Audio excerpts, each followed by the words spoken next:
Welcome to the era of the media yard sale. That's right. That's exactly where we're at. That's what the Warner Brothers Discovery parting of ways actually means. You're going to have some things that will be held on to and some things that will be up for grabs. And most of those things are going to be failing television networks like CNN. But it's a little bit bigger than that, in as much as Warner Brothers Discovery is now out from underneath the restrictions of the Reverse Morris Trust that created it. It's also an opportunity to stick all the debt where it belongs, in the dead-end properties. And that's going to make Warner Brothers look better overall. We're going to take a look at this article through the eyes of Deadline and find out what they think and what actually all of this means. Here we go. Now, before we get started, just a quick reminder, I'm trying to get to 50K rather quickly, so I could use your help. We are sitting on the cusp of 40K, 10K away from 50, and I really need that kind of support that says, hey, I did check for you, Culture. I made sure that down below I hit the subscribe button. If you haven't already, or if you thought you had, just double check, make sure you're still subscribed, and turn all those notifications on.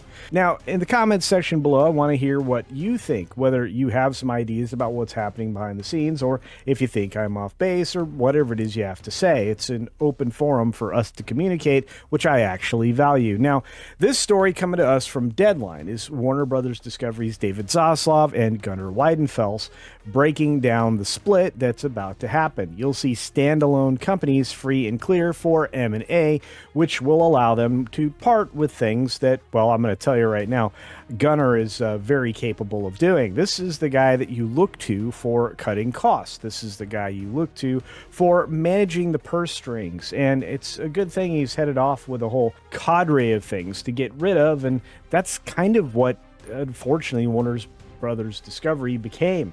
A bunch of stuff that maybe you could sell, maybe you couldn't, and maybe you'd never sell. So let's take a look at the article. Gunnar Wiedenfels is getting his own company to run. It will soon be open season for media M&A. Discovery Plus and HBO Max are going their separate ways, and we kind of figured this was going to happen. Those are a few takeaways from the Warner Brothers Discovery's plan to split announced today, Monday. Although you may be watching this on Tuesday, I don't know. Whenever you're watching this, it just happened on, this day in June the 9th. And I'll tell you, nobody should be surprised. We've been talking about it on this channel, on WDW Pro, on Valiant Renegade, and on Midnight's Edge for a very long time. Shares initially popped. That means that they went up, which is good news for the stock market, bouncing up to 9%. And that's great because this stock had been stuck, as Deadline describes it, in a 3-year funk. It had also just got smashed with a junk status from their credit, and that's not good. But they're down about 3% overall in trading in the afternoon. So in the initial bump, a sell-off, good opportunity to take profits, and now down 3%. Valuation is dependent on various factors that are currently unknown, said B of A, although the firm has a buy rating on the company and is upbeat about the deal. And so am I. I think there's a future for one or both of these companies to a certain extent. Gunnar is going to clear the decks of anything that is, well, worthless to him and likely worthless to investors, and really is just a way for another startup or acquisition happy tech company to try to retool something that used to be valuable. Commenting on the news at a panel at Banff, Keith Legoy, chairman of the Sony Pictures Television, called it a good thing for the health of our business as a whole for these things to get figured out. And that's absolutely true, but by no means are Sony not going to pay attention. In fact, all media entities will, just like they're paying attention to the Comcast Universal breakout of the things that aren't valuable anymore as the SpinCo, renamed Versant version of what MSNBC and other worthless entities are to become. Fodder.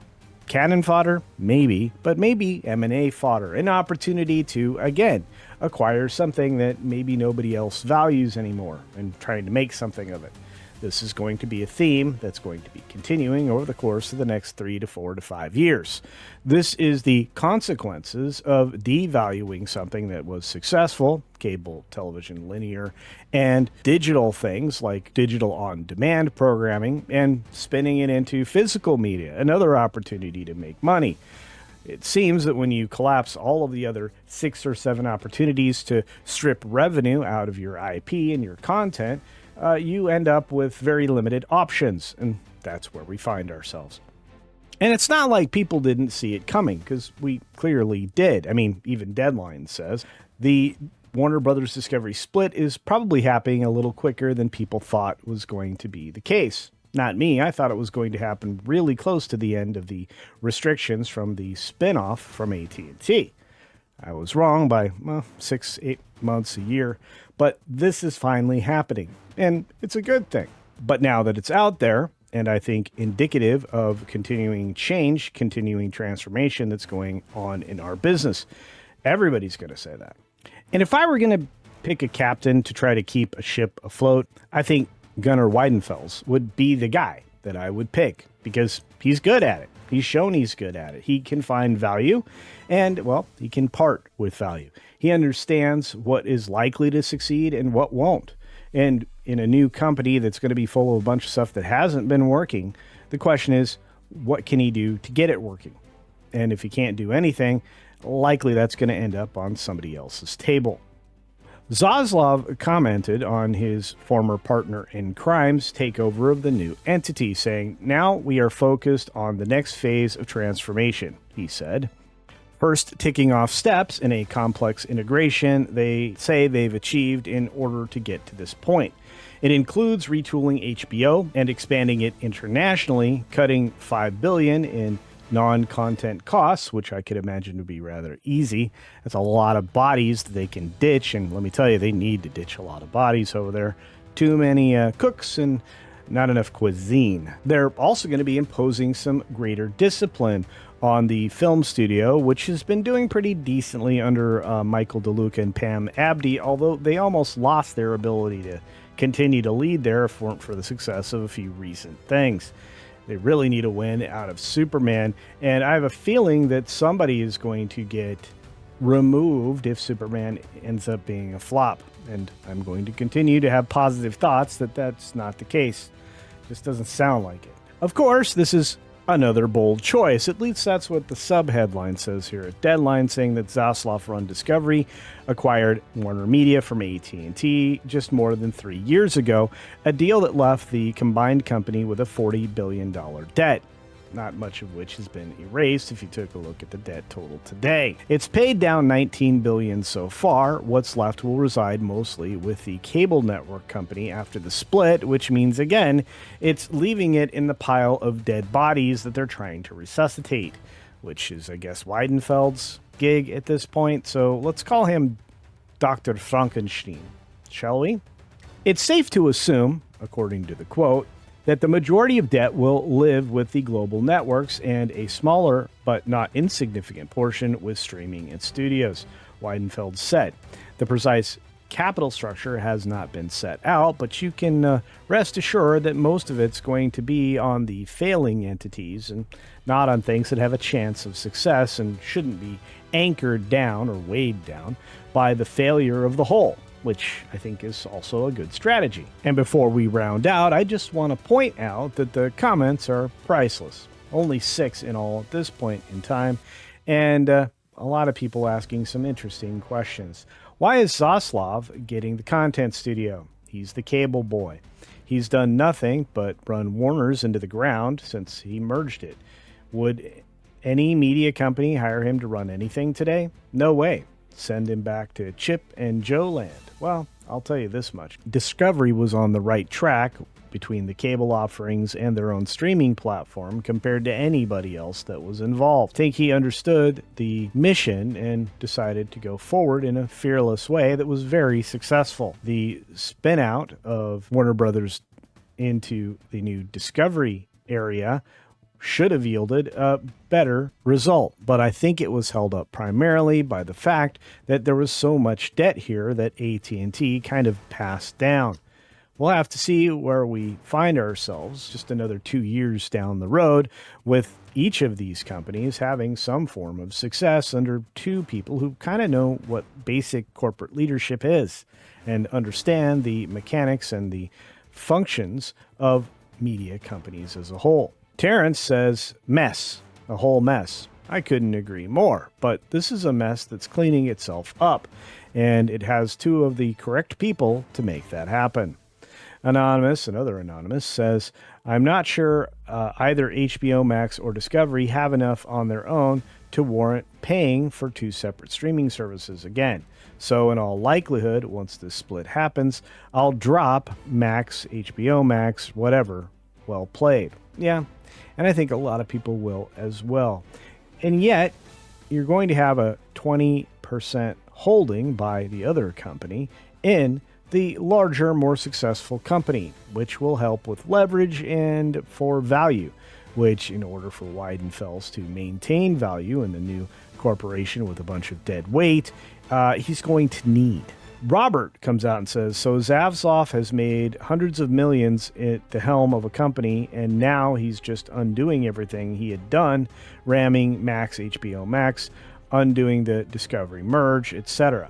What were the hundreds of millions for? And even with shareholders not agreeing with his bonus pay, which happened recently to the tune of like $52 million, the board pays him anyway. How is this not a scheme? Well, every type of operation like that is at a corporate level is some kind of a scheme, whether or not you agree with it or not. It's just a way to set out some mileposts along the way to measure success or failure.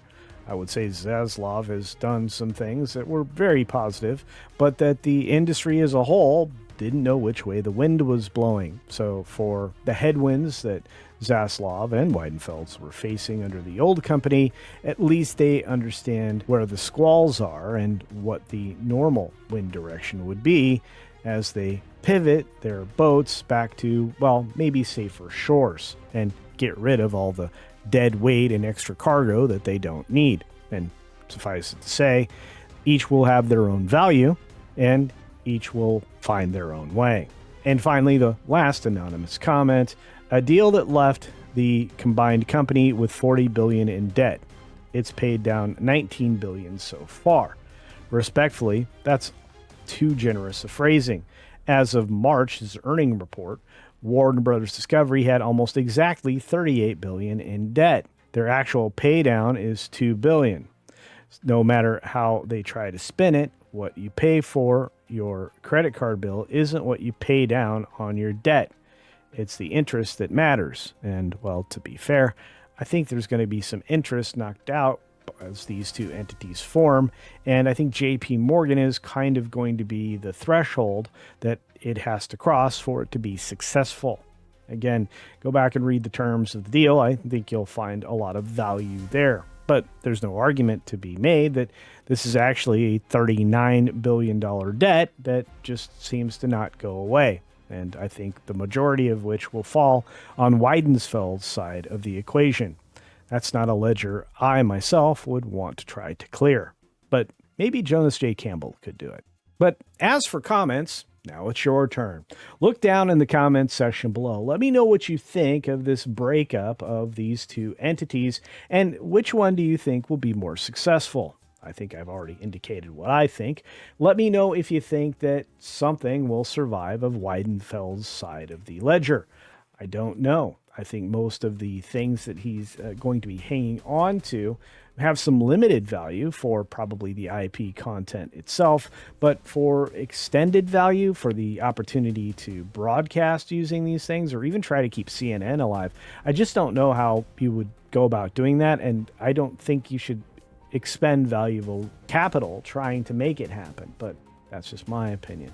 Anyway, if you can think of any other comments or thoughts on this subject, please do let me know. I do try to engage in the comments if I can, at least once a day. So you may give me some food for thought and maybe even inspire another video. On that note, as always, be sure to take care of yourself, take care of others, wash your hands because it's good hygiene. I try to say that once a week now. And until next time, see ya! But maybe not on Warner Brothers Discovery.